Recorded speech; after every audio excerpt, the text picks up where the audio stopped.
So, ladies and gentlemen, welcome to the session of extraction in the Indian landscape. We have with us Mr. Srivatsa Mahesh, who is the CTO at Buffalo Extraction Services. I would do a small introduction. Srivatsa is the CTO there at Buffalo Extraction Service Systems, and he helps clients in navigating the cannabis hemp extraction landscape to arrive at the best processing techniques to achieve high quality hemp products with the global CMP conformance. He himself is a Master of Science in Automotive Engineering from RWTH Ashin and has a Bachelor's in Mechanical Engineering from the State University, New York at Buffalo. So he spans between across United States, Europe, and India, and has 12 years of experience during his whole stint. Well, welcome everyone. Thank you for joining this session. So I think overall we've been seeing quite a lot of interesting sessions in the past few hours, and they've covered a lot of the different sort of the landscapes in terms of the products and the growth potentials. Mainly, what the focus has been on a lot of the hemp-based fibers, hemp-based straw, the actual concoctions of Ayurvedic concoctions, which would be solid sort of herbal concoctions. But one thing I remember Avnish also had mentioned was standardization for finally the end user and a robustness in that process. One of the main things that come in is basically extraction and overall your purification processes. So what my talk today is just going to be briefly about trying to uh, build into a presentation most of the questions that a lot of Indian cannabis entrepreneurs have been asking me. We can talk a lot in detail on the growth potentials and stuff, but I think one important point, and I also saw a lot of people asking this in the beginning, was that what they are here to learn, they're here to understand what to do. So I think I'm going to be taking a step down and dumbing down this entire conference a bit to just talk about how you would be actually getting into extraction or any sort of oil manufacturing processes. So before I do that, just a brief introduction or what our journey as Buffalo Extraction Systems. So basically, Buffalo Extraction Systems was formed by four of us co-founders who were students in the US, and we have very different backgrounds. So I run a company in India which does a lot of food processing automation plants and a lot of pharma processing automation plants. So that gives me a good understanding in terms of the GMP compliance requirements, be it US FDA or EU GMP or CDSO requirements.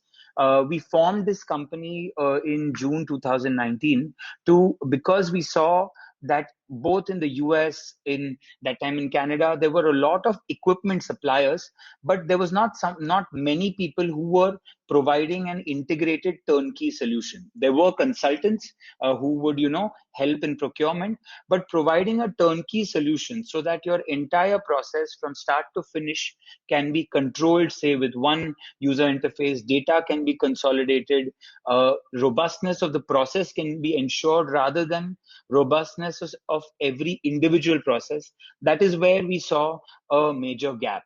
And this is not something unique to cannabis, but every other industry, these are called, the people who provide such services are called system integrators, where they would take something that molds a chocolate, wraps it, packages it, and then provides one entire line to it. So part of what we do since 2019 has been just that, providing a turnkey solution. Mainly our strengths, what they have been is basically working with a client, not just to say sell an equipment, but to, try to help them right through their inception or their entry into the industry to say, okay, what do you want to do? What is the scale you want to do at? What is the market you want to target? What are the processes and the engineering that would be needed to ensure this? And then finally to help you actually establish it and achieve that. Now, since the last 2 years, I mean, we had a sort of an unfortunate last year because of COVID, and overall the overinflation or a collapse of the Canadian cannabis market, but we are seeing a lot of growth now in the non-US, non-Canadian markets, be it East Europe in Greece, or or West Europe in Portugal, or South Africa, Zimbabwe. All of these places are growing quite a bit, and India too. Now in India, it's a bit unique, so I'm going to get into that a bit later. But these are the different markets we've been working in. Broadly, just to touch over the process that is normally followed across the world before we actually, deep dive into India. Typically, you are splitting your entire cannabis processing life cycle into three processes. That is, first is your pre-processing phase, second is your extraction phase, and third is your purification phase.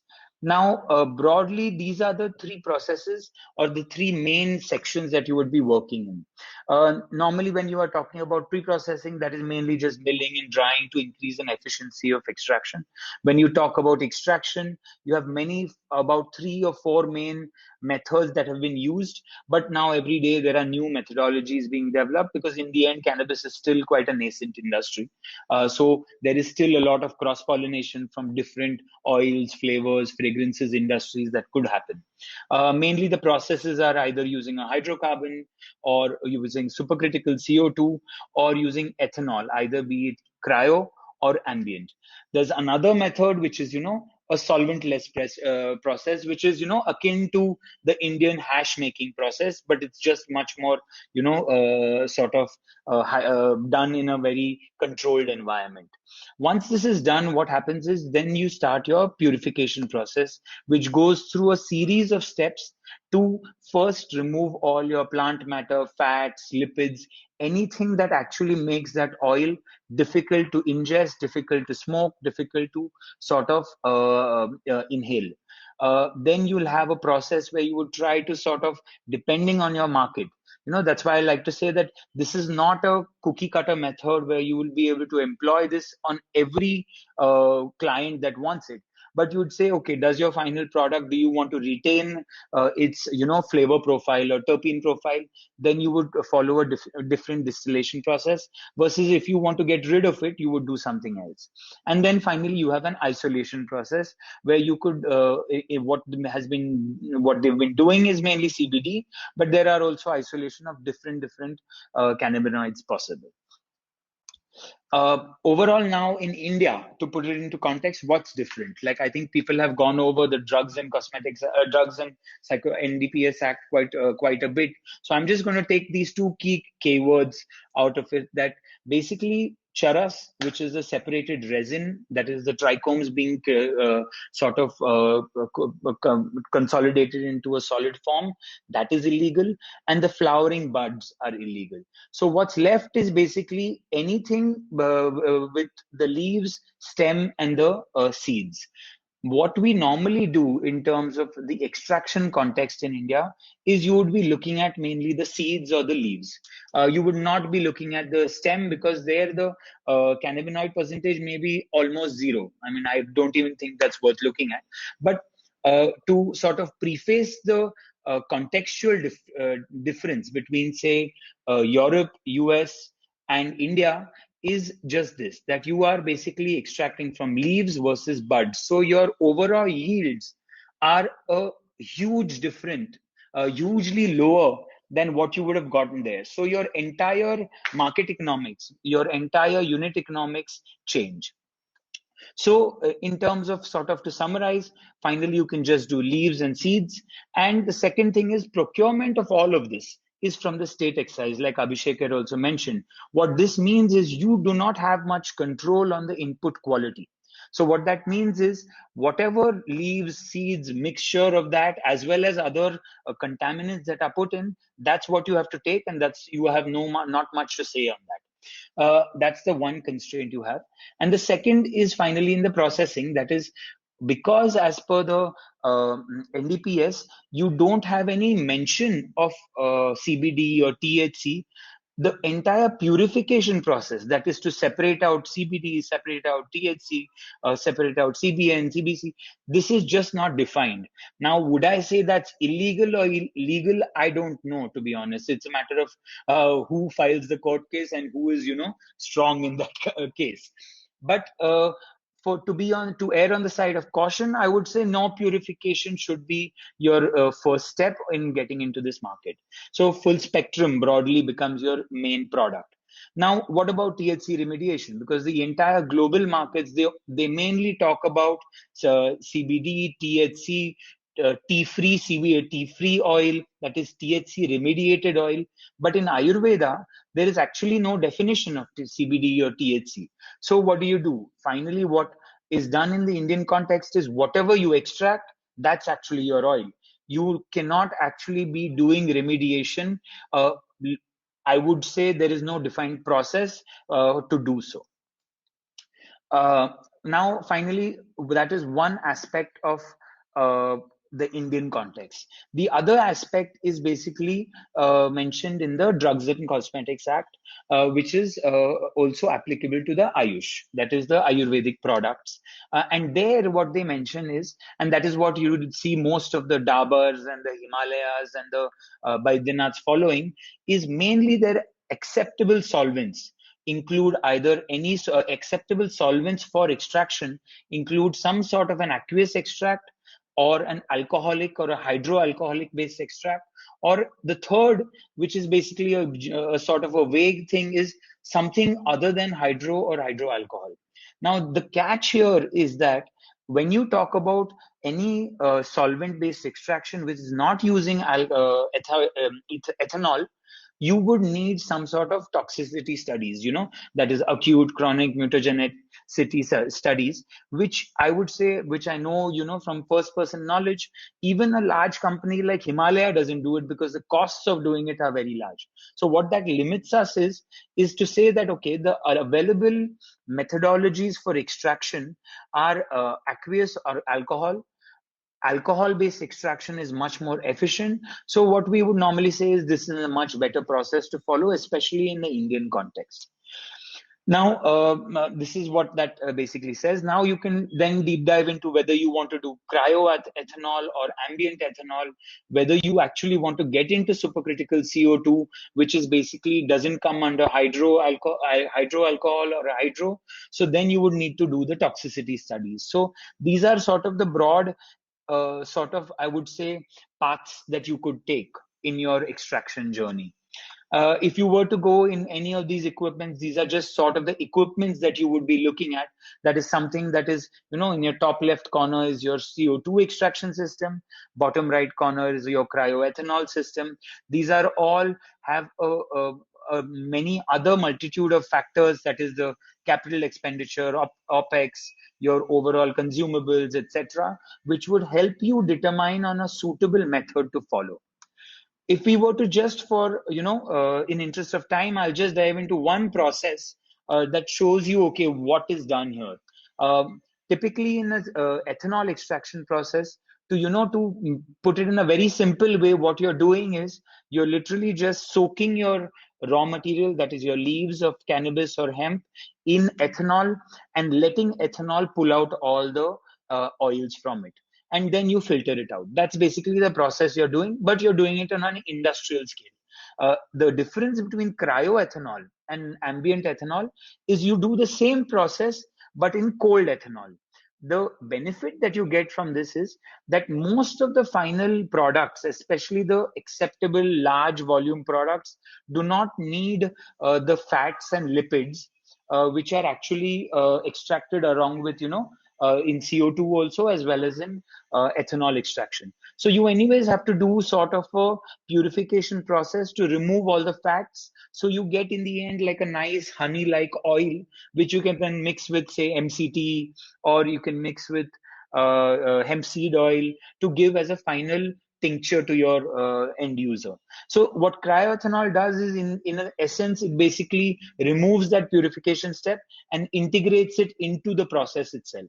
So what you require then is a pre-chilling of ethanol.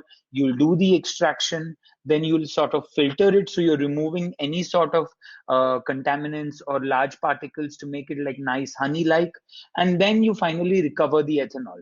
Now, an important part which we may not get into today is decarboxylation. That is where you're actually activating all the cannabinoids, because in their nascent form, in the leaves or the buds, they are actually in the form of acids. And they need to then be activated to sort of remove that acidic component and make it into THC, CBD, etc., which is where then they start helping you on your physiology. In That is a process which is anyways done offline. So that's the next step that needs to be done, and needs to be done in the Indian context too. Finally, just to sort of summarize on this whole thing, typically now, if you're looking at any sort of setting up an extraction facility, what is it that you need to consider? Just to talk about one process, we can even do CO2 extraction later, or you can connect with me offline on that. Is what you would be doing is, first, you know that your biomass is coming from the excise. Now, there are different state excises, be it in Uttarakhand or in Madhya Pradesh or Rajasthan. So what are the yields you're getting from it? Does it make sense to actually set up a, I don't know, a crore of rupee worth equipment if your biomass yield is less than 0.2%? Or does it make sense to actually set up a facility that can process 1 ton per day when your allowable amount from the excise only is 1 ton per month? So this is one consideration. Second, obviously, which is what you would be obviously doing, is a demand from the market side, in terms of, do you have all the compliances? Do you have the connects with, the Ayurvedic doctors to make prescriptions? Do you have the sort of distribution channels to actually sell that product? That is very important, because you'll also see this in the US context that people set up facilities but they couldn't sell, and that's really not a situation you want to be in. So this is very important. Third is ethanol, because if you're using ethanol as a solvent, this again in India becomes very important, because it's a controlled substance and it's basically under excise. So how do you get your quality ensured? You need food grade ethanol. How do you ensure that you are actually going to get that allotment per month? What are the actual limitations of storage of this ethanol? What are the safety regulations for storage of ethanol? These are the factors that you'll need to factor in. And then lastly is your capex opex budgets. Do you if you want to cater to this market, do you actually have the bandwidth to not just set up a facility and market it? Or would you be better off in actually leveraging some of the existing extraction guys and just setting up a sort of a forward integration for it?